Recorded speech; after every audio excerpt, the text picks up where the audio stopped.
Is Tamara home?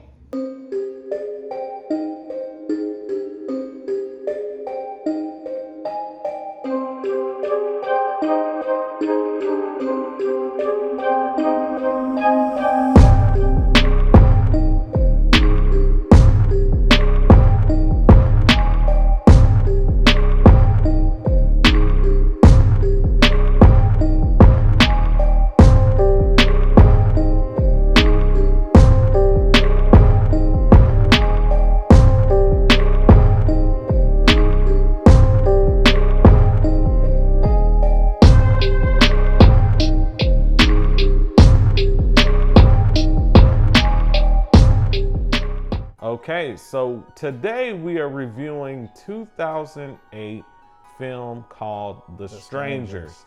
This film is written and directed by Bryan Bertino.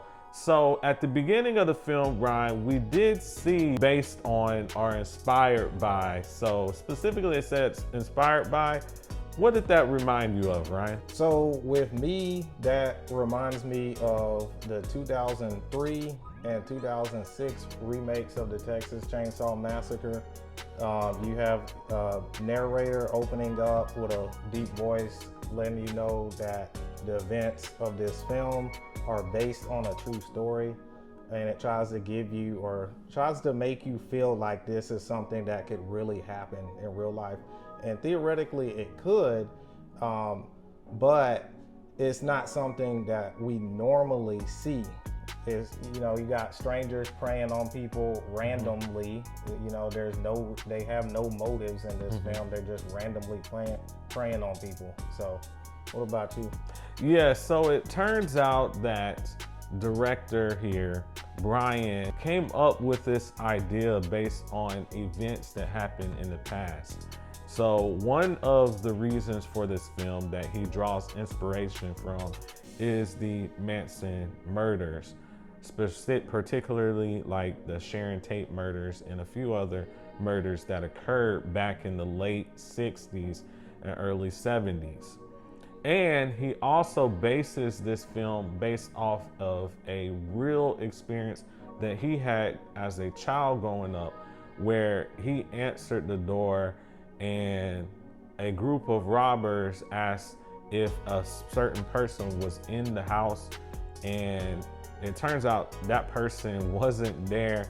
So it kind of reminds you of later when we see in this movie, there's going to be someone knocking at the door asking if someone who doesn't live at the house is there. So that's where the inspiration for this film comes from. I like the fact that it does this with that inspired by, reminds us of Chainsaw Massacre, and it allows us to get notified right away that the horror in this film is going to touch home a little bit more than some of the kind of fantastical films that we have, like with Freddy Krueger killing people in the dreams. This is more realistic, and he wants to let you know right away about that. So the next thing on here is we see the two young couple, James and Kristen, they arrive at James's family's vacation home. So Ryan, did you want to talk about that? So basically they start off on a bad note because James proposed to Kristen and she rejected him, and that kind of set a little bit of a negative tone to the beginning of the film. So that's pretty much what I thought about that. What about you? Well, I like the fact that this film doesn't just tell us what happens, it shows us what happens. So we get this scene where it looks like this couple is emotionally just devastated. And so as they're coming into this house has rose petals, candles, etc., lit to be like an intimate moment, but their reaction is inconsistent with that of romance. They look sad. They don't really want to talk to each other. You know, you have Kristen going into the bedroom, and then you have James hanging out eating some ice cream. And so it shows you that detachment, and then we get flashbacks to the wedding that they had just left, where he, right after the wedding, he tells her, hey, let's go, so that he pulls out a ring to propose, and then of course she says no. So we have this couple who's kind of working out the aftermath of having been to a highlight for one of their best friends getting married, to dealing with the pressure of living out a possibility of a breakup, or the possibility that the life that they have intended may not be for their relationship. So I thought that was very interesting. It was a show, not tell. I like that about that part of the movie. So next we want to get to the first knock of the movie. So Ryan, can you kind of set that up for us? What was happening right before, and what happened during that scene there? So pretty much the couple, they're in the house in the vacation home, and they are having a little bit of an intimate moment. And then this is all at like 4 o'clock in the morning. They hear this loud knock on the door. And so both James and Kristen, they go to the door, and sure enough, there's a woman there, but you can barely see her face. And she's asking them if Tamara is home. And that, is a little bit of something that will be concerning to anybody if you're in your home at 4 o'clock in the morning and you just hear a loud bang and somebody's asking if somebody's home. So what about you? What did you think about it? I like the fact that the film allows us to see that, okay, it looks like they may be getting back together, that they may recover this relationship, and then that is interrupted abruptly by the knocking on the door. And going back to what we said earlier about inspired by, with Bryan being inspired by, one of the things was an experience of home invasion in the past where the robbers came to the front door asking if somebody was there that was not even there. He uses that real life experience and puts it in the movie by having someone come up to the door and saying that. And so we do see that in the film. I really enjoyed that part there. And so we see Dollface come at the door. We can't really visually see her face, but we can hear her voice. There's no lighting, so it kind of blurs out her face, but she's asking if Tamara's there. And of course they're like, what? Tamara's not here. You got the wrong house. And so we later see what actually happens and why Dollface did that. And now also presumably Dollface unscrewed that light bulb purposely so there would be like a glare, or essentially her face would not be revealed as well to them, and that's kind of presumably understood. Yeah, so that's another good thing that you pointed out. The lights, we later find out once Dollface leaves, we see James go and twist the light bulbs, and then the lights are working again. So it's more than likely that Dollface was the one that actually untwisted them, loosened them so that her face would not be seen or her mask would not be seen. So next we wanted to move into the second knock and the intruder. But before we move into that, I just wanted to talk about something that happened in the movie where you have James leaving the home to go get some cigarettes there. I thought this was convenient writing, and what I mean by that is it was, you can call it lazy writing, but in a real life situation, if I'm with my spouse or I'm with my girlfriend or fiance, and we're in a home at night, late at night, and we're out of town, we just came from a wedding, the last thing I'm gonna do is go to a convenience store or go to a gas station to go pick up, a carton of cigarettes. And if we do go, it's us together leaving the house, going together.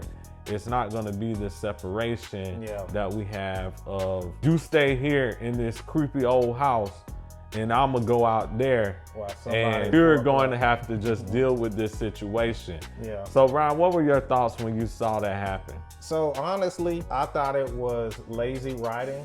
I didn't think it was necessary for the film to progress. I just thought it was, like you're saying, very convenient. I didn't think it was practical, because no one is gonna go. We're talking about 4 o'clock in the morning.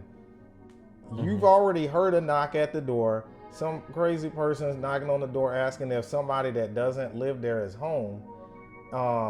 And you gonna leave your fiance or your significant other or spouse there at 4 o'clock in the morning in a town in the middle of nowhere to go to the convenience store to go get cigarettes. It just doesn't make sense. Yeah, and so I would say that is one of our criticisms of the writing for this film, is that was not really realistic that a couple would do, let alone even if it was friends, family.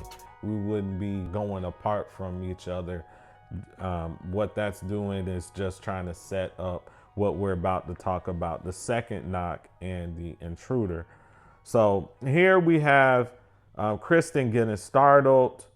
There's another knock on the door. She's trying to fix the smoke detector. It's not working properly because right before she tries to fix the smoke detector that seems to be out of a battery, she notices that the fire and the smoke is not going up the chimney. It's actually coming into the home and causing, the smoke and inhalation there. So she's standing up, trying to fix it, knock on the door, boom, boom, boom. That's where we are at. So Ryan, did you want to talk about that part? So I guess I'd say, like, with the second knock, it makes the Dollface character seem more delusional and psychotic to the audience, and then to the main characters, like, because obviously if she's already knocked at that door once and then she's coming back, you know that she's up to something sinister, because that just isn't something a real person would do. So something is going on at that moment in time, and especially like with Kristen, she probably that probably startled her even more, because she was already freaked out once from Dollface coming. And I think in the film, she said something of the nature of, "You've already come here before," of that nature. So yeah, so I if I was in that situation, that would make me want to get out of that place. I'd be trying to get out at that moment in time. Yeah. At that particular time, if someone, you've already told them that whoever they're looking for is not there, and then let's say 30 minutes later they come knocking on the door again with the same type of questioning, that's going to be problematic. At that point, I think I would have called the police. And definitely, if I couldn't have done that, would have gotten out of there. Yep. Because now we've moved into harassment, stalking territory with that. So next we wanted to discuss primarily what is considered Act 2 of the film. So here it's about the realization of what's going on, right? We have Kristen, who's already realized, because she's at the home, gets the second knock, that something is off.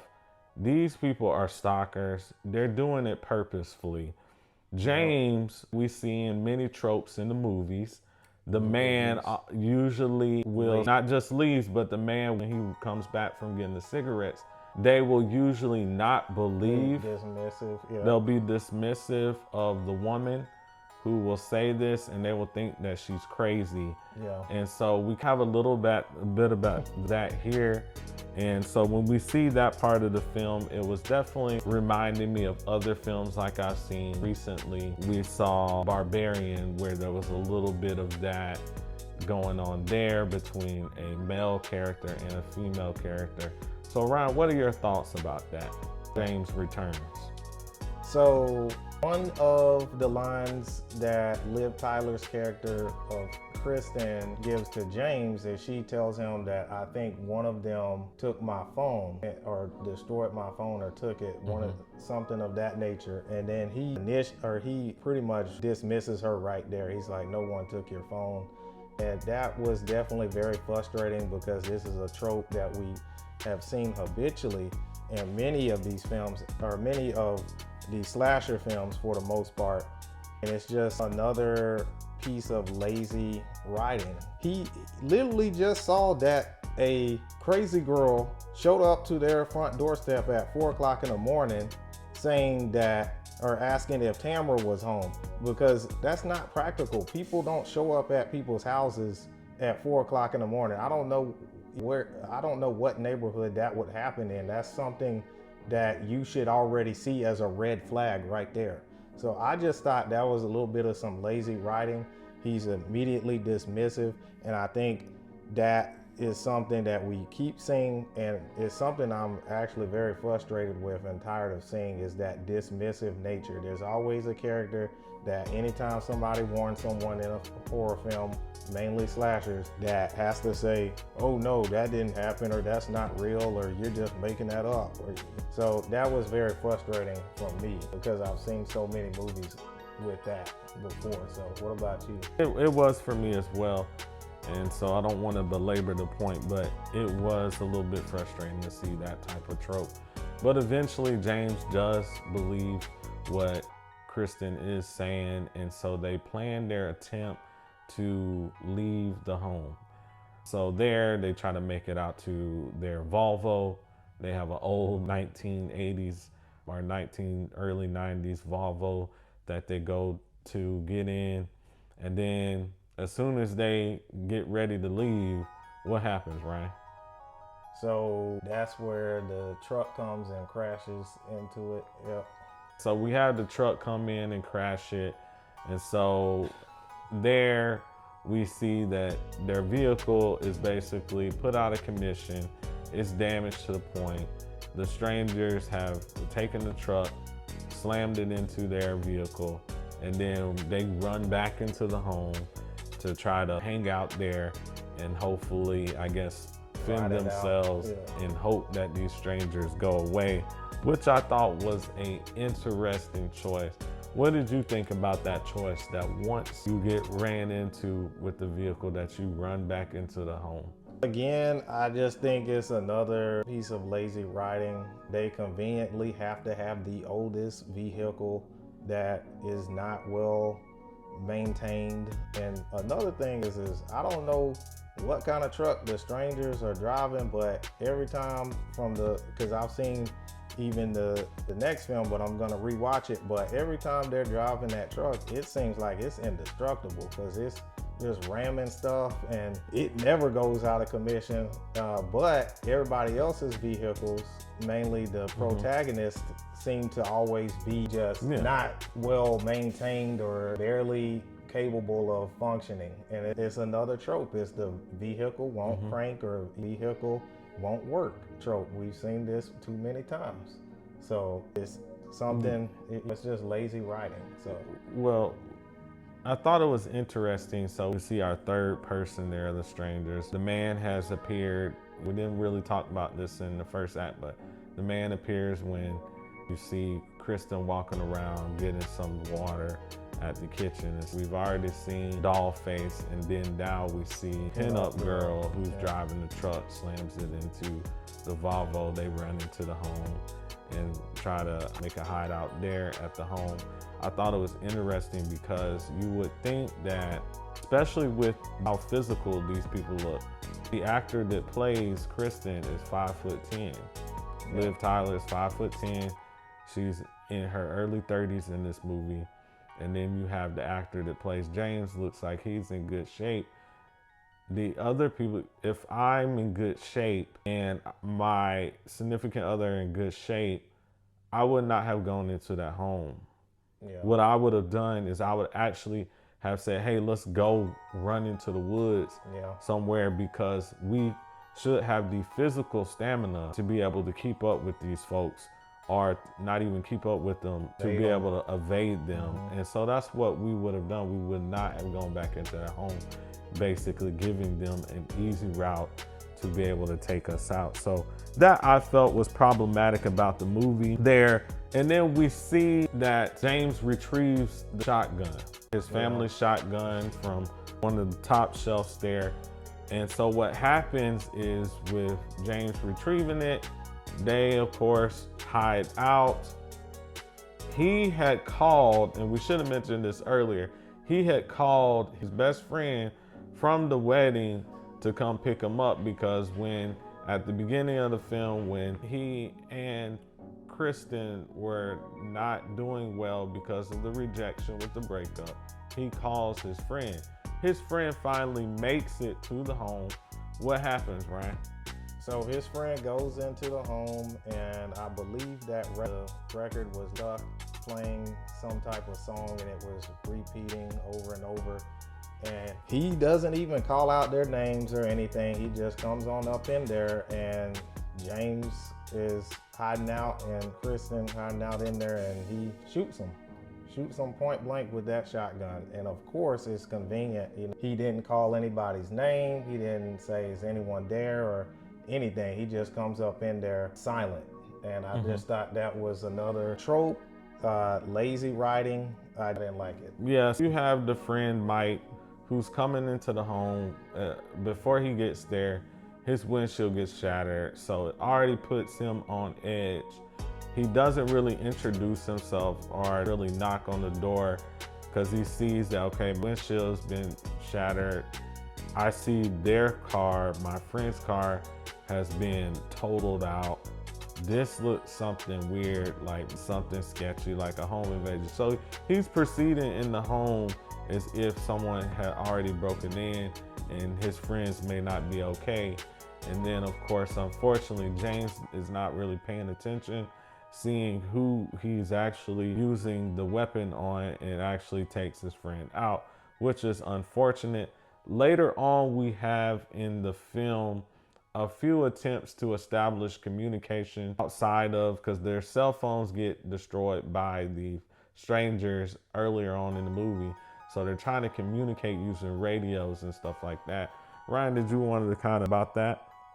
So pretty much is going to radio, and then he gets knocked out by Dollface, or not Dollface, but Pinup Girl, or no, it's Man in the Mask. He gets knocked out by the Man in the Mask, and then Kristen is going to go, she finds the radio, she gets on it, and then Girl destroys it. So at this point, the strangers are pretty much just toying with them, taking their sweet precious time, because they could have already at some point probably taken them out if they wanted to, but you just allowing them to around, and they're just taking their sweet time.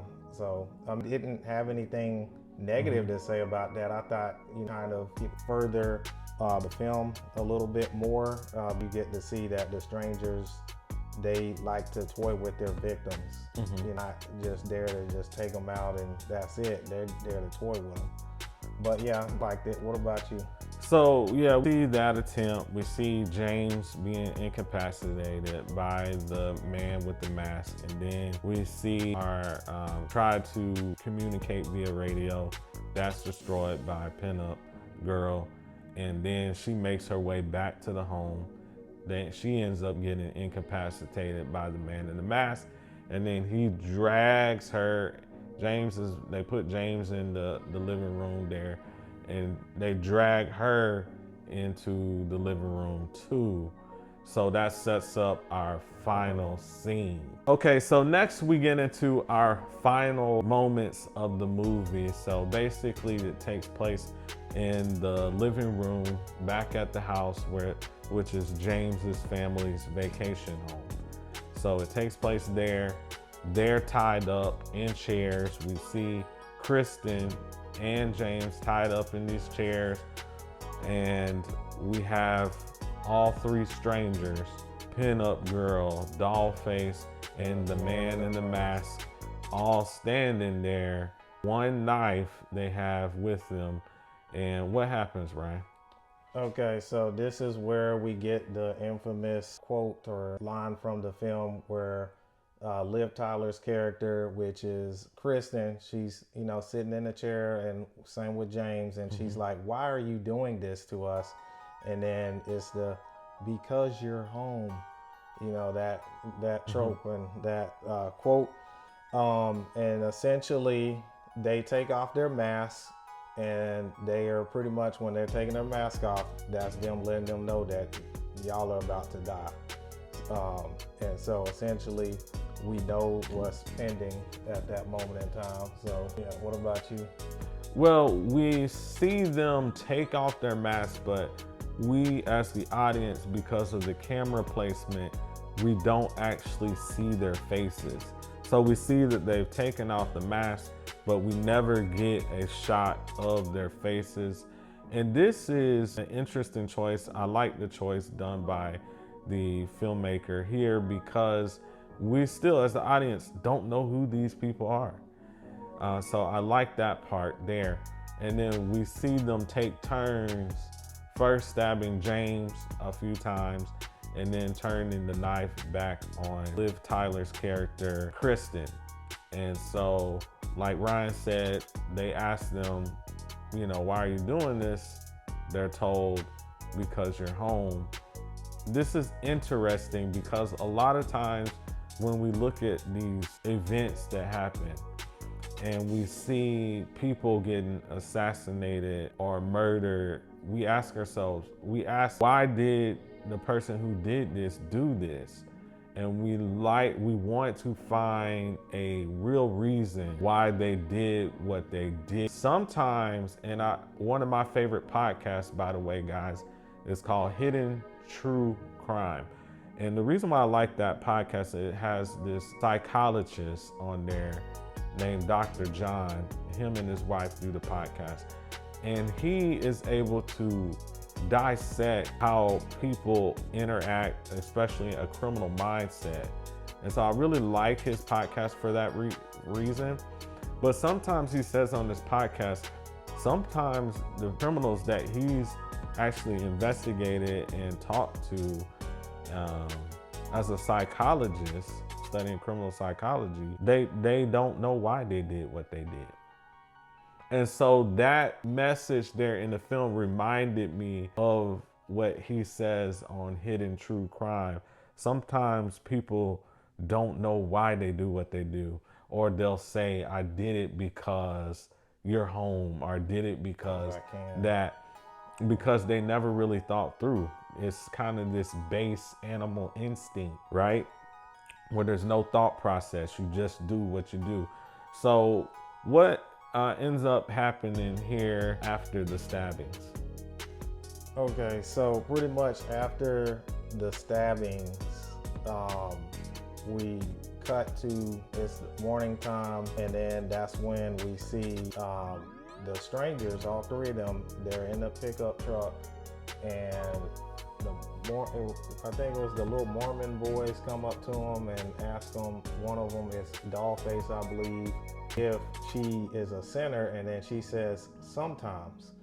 And then she gets the little pamphlet from him and gets back in the truck, and then you hear monologue from Pinup Girl, and Pinup Girl says it'll be easier next time. So it's kind of weird, but somewhat I like that aspect to the film of them letting us try to figure out what's going through these people's heads, because we already know that they're crazy, and we don't know why they kill.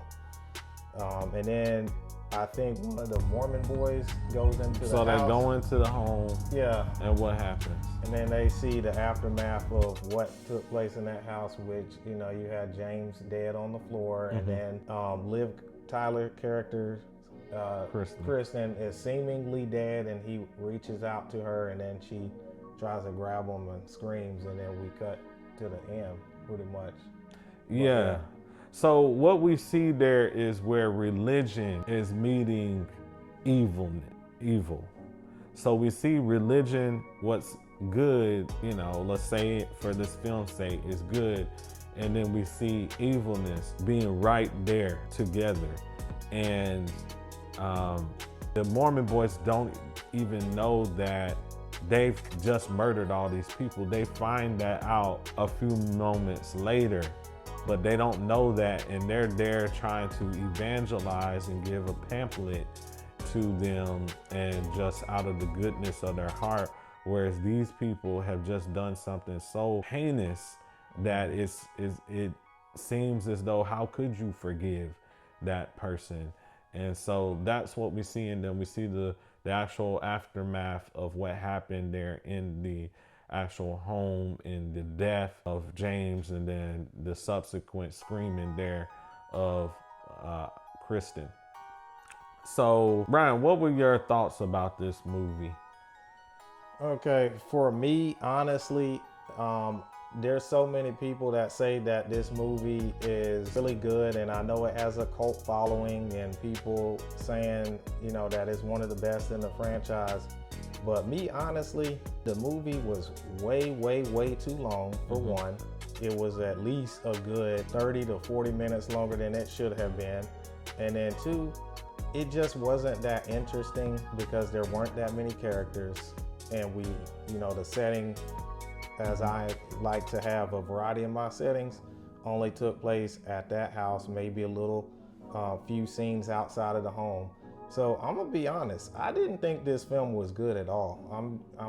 I did not think it was that good. It's definitely not a rewatchable film for me. But what about you? For me, I felt that this film had some good qualities. Like we mentioned earlier, there were some good qualities. I like the, hey, is Tamara there moment. I like how the director got that from personal experience. I like the fact that we're dealing with real life or realistic lifelike scenarios here, something that can really happen to us, which makes this hit home a little bit more. I didn't like some of the choices with separating the two characters, main characters that we have with James and Kristen. You wouldn't see them separate in real life. You wouldn't separate from your spouse if you're in a creepy moment where, okay, we're here out in the middle of nowhere and these crazy people are coming to our door and knocking on things. We're not gonna go, hey, let me get some cigarettes, or you stay here, I'll go out there, type stuff. You're gonna go together. And then the other part where after the vehicle's destroyed, to run back to the home, what are you running? At that point, that's a liability. There's no communication stuff at all. Oh, well, the radio. But really, there wasn't anything there. They would have been better off on foot, running, trying to get to a main road and just trying to run and do it that way. So I felt like this movie could have been fleshed out more. I felt like it stayed too much on the opening act. I felt like the opening act played way too long. And what I consider an opening act is the initial encounter of the strangers, not really realizing that they're evil at the moment. So you have those elongated scenes where, you know, Liv Taylor is drinking water, or you have the scenes where James is just sitting at the counter at the table eating ice cream and stuff like that. I felt like it was too long. It was kind of boring. It was a struggle to get through the movie. So that's what I would have to say. So no, we would have Cujo in this one, but it seems like he's asleep right now. We don't want to wake him up. So Bryan, about the Fright Brothers rating that you would give the film, what would you give this film? Me, honestly, I'd have to just give it a plain old bark, because it is definitely a mediocre film. I know it's by a first-time film producer or director, but it just didn't do it for me. Not enough scares, just not enough characters, and not enough setting for me. What about you?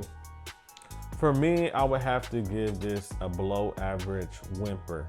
The reason being is there was not enough meat on the bone with the storyline. We just have basically two characters at home facing a home invasion, and that's all we have. The home invasion and the writing for it wasn't done very well. I think the things that hold this movie from being a worst ever type movie is the fact that you have a incredible actor with Liv Tyler making at least her scenes alone look realistic. But it did get tiring to see her constantly yelling and screaming throughout the whole entire movie.